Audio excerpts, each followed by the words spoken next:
Hey, what's going on, guys? It's me, Spencer, or SpencerCraftMC, and welcome back to another video. Now today, guys, I'm going to be sharing with you some funny work stories, because just recently, like a couple months ago, I did start my first job at a pizza place, and I've already got tons of hilarious stories to tell you guys, so I'm going to share some of those with you today, and it's going to be a good video, so sit down and get some popcorn and enjoy the video. So first off, guys, we've got a story about a man who wanted a heap of cornmeal. Okay, and if you don't know what cornmeal is, okay, it's kind of like a powdery kind of like stuff or whatever. We put it on the dough so it doesn't stick to the roller when we roll out the dough to make pizza. And that's not for sale. Okay, we usually put it on the pizza and then we're done with it and it's all good. And then we slap out the dough, stretch it out, whatever, and gets off the cornmeal. It's not used for anything other than just putting it on the dough. And this man comes to the counter, and I haven't been trained, mind you, at this time. Even today, I still haven't been trained how to do cash register and stuff like that, or take people's orders. But the crew leader I was with that day was like, "Hey, just ask him what he wants." I was like, "All right." So I go up there, and he's like, "Oh, hello. Can I get a handful of cornmeal, please?" And I'm like, "Did he really just say that?" And I asked him again. I was like, "Wait, you say you want some cornmeal?" And then he's like, "Yeah, please. Can you grab me a handful?" I'm like, "Alright." So I made sure no one was looking. I grabbed like the biggest handful of cornmeal I could and I laid it. This guy was already cupping his hands at the counter when I turned around to give it to him. I put it in his hands. He was like, "Alright, thank you." And he walked out. And he got in his car and drove away. And I was like, "What do you do with the cornmeal?" Now my friend Dakota had a theory that he's secretly making a pizza of his own at home, but we don't know. But anyway, guys, the second story, okay? This is about...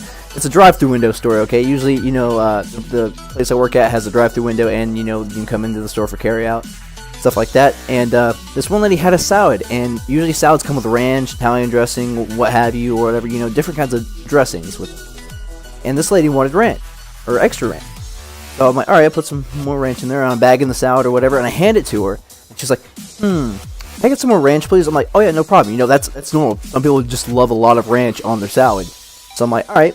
I go in the back and I grab some more ranch and I give it to her at the window. I gave her, in total, okay, she's got 6 ranch dressing cups, okay? She already has 6, and she looks me in the face and is like, "I get a little more ranch?" And I'm like, "Alright." So I go back and I give her 2 more cups, and I'm like, "Alright, there's no way she's gonna get any more ranch." I was dead wrong. She's like, "Can I get 4 more ranches?" I'm like, "Oh my god, lady, what are you doing with all this ranch? You do know there's a Food City right next door that has ranch, right?"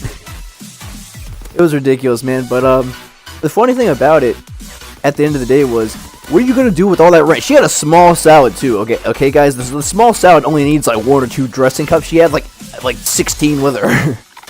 So I mean, yeah, that was a funny one. And the third story is about my first time throwing a pizza dough, okay, and it was not a good one. It was very funny, like, cause I can laugh about it now because I was new at the time, like fairly new. Like by now I'm like pretty much like really experienced because it takes a few months for them to train you and whatnot. But back then I was still very new, and I was like, "Oh yo," because I saw my crew leader throw a pizza dough perfectly. I was like, "Yo, I gotta learn how to do that." So I watched her hand movements and I was like, when no one's looking, I'm going to try that. So, I get my pizza dough, and it's a 16-inch pizza dough, and those are really big, and I probably should have started off with like a 12-inch or an 8-inch, because, those are smaller, and I could probably have more control with those, but, I don't listen to reason. If you guys know me, I don't use common sense whatsoever. But, so I get this gigantic pizza dough, it's all stretched out, I'm like, still got some cornmeal on it, this is the perfect time to throw it, because, like, throwing helps get the cornmeal off, and like I said, cornmeal is used for putting on the dough, and slap it out, get it off, what have you. And, so I throw it up, or I try to throw it up, and it goes too high. It hit the roof, it comes back down, and lands on my head, and I'm like, "Oh god." So I get it off real fast. I look around to see if anyone saw, and I see my friend, because one of my friends came to the store, was visiting. He was just coming out of the bathroom in the back, and he saw me through a little doorway. He was just shaking his head like in disappointment. He was like, "I can't believe you just did that." Now, me and that friend are the only ones who know about that day. Well, I guess now everyone knows now, but thing is, we had a special connection that day, and I'm proud of my failure because of that moment, because he was just shaking his head in disappointment. He was like, "Spencer, you're going nowhere in life," and I was accepting it. But yeah, that'll pretty much conclude all my super funny stories I have. I think there was like one more really funny story I had. Oh yeah, there is. Story number 4, it's going to be the last story of this video because I've been talking way too long and I'm almost out of breath. I don't breathe when I talk, so. The fourth story is about this one man, okay? And everyone I've worked with who's worked at the restaurant before me, okay, has told me about this guy. And I've seen him 3 times since they've told me about him. We call him Cup Guy. Cup Guy, we don't know if he's homeless or not, but we've seen this truck, and his truck is like a rundown freaking, like, you know, like Ford or something like that. And we think he lives in this truck, but we're not even sure.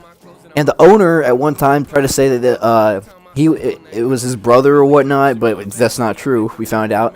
And basically, what Cup Guy does is he walks into the store, okay, and depending whether or not it's hot or cold outside, he'll come in and go, "Whoo, it's cold out there," or "Whoo, it's hot out there." You know, he'll try to make he'll engage you in small talk, but then not continue, like, you know, talking to you. He'll say like 1 or 2 sentences to you, and he'll go over to the drink machine and just like fill up his gigantic cup with like Coke or Sprite or something, and after that he'll just leave.